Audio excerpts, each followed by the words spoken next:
Nothing quite prepares you for the world of politics.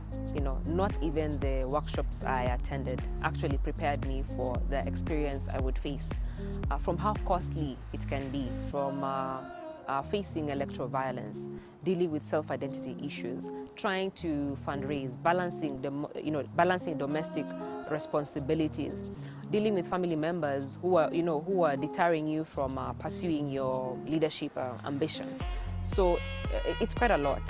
And for me, by the time I was actually entering the political space, I was entering there, with my passion. I have grown up in this community. I really, really want to serve the people, but that's not exactly, so for me, just venturing into the political arena with my passion, with my ideas of how we can transform the community.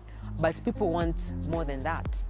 People haven't experienced good leadership before, and they're not sure you can actually deliver that. And for them, they're like, you know what, tumalizane tu, just give me what you're going to give me, and then that's it.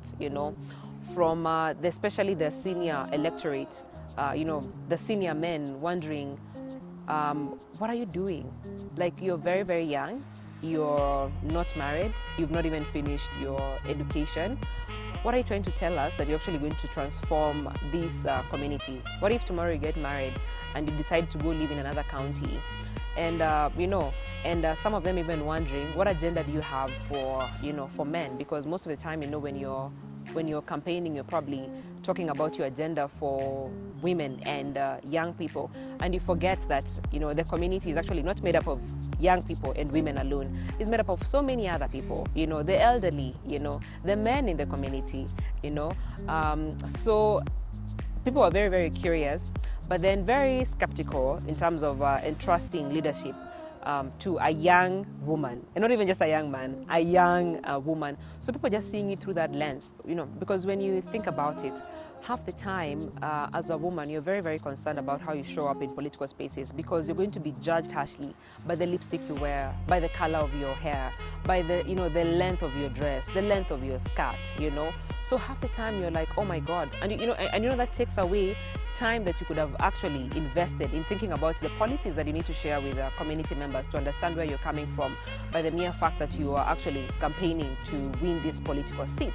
So, and even the resources, the money you take to actually go shop for outfits that you won't even wear after the campaign, just because you're trying to fit the bill, and just being criticized harshly compared to a man who doesn't even think twice that people are going to look at him and wonder why he wore that kind of suit that he wore, right? One time I just finished campaigning in a building and trying to sell my manifesto to this crowd of people. And it was in the evening, almost 7 p.m.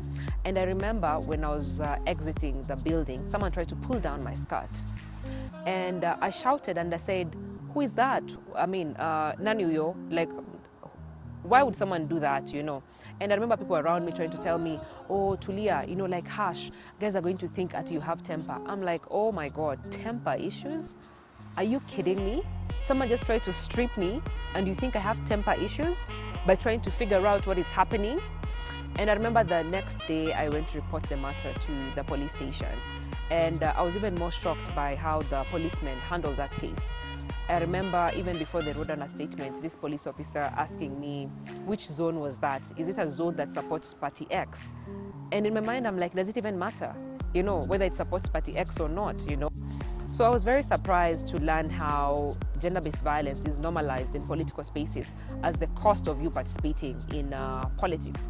And I knew from that day I am on my own. I have to take my security seriously, and even getting resources to fund my own security, including even having to vet goons in the community who can protect you. And that is something also, as especially young women, you're never prepared for, because you don't even have adequate resources at the beginning to even run for political office. And when you think about the cultural and social norms in our community, for many women, you don't even inherit land that you can use as collateral to raise resources for your campaigns, as opposed to, let's say, a man or a young man who has land at their disposal that they can actually use as collateral to get access to resources that they can, pour into their campaign to even help them with simple logistics, moving from point A to B.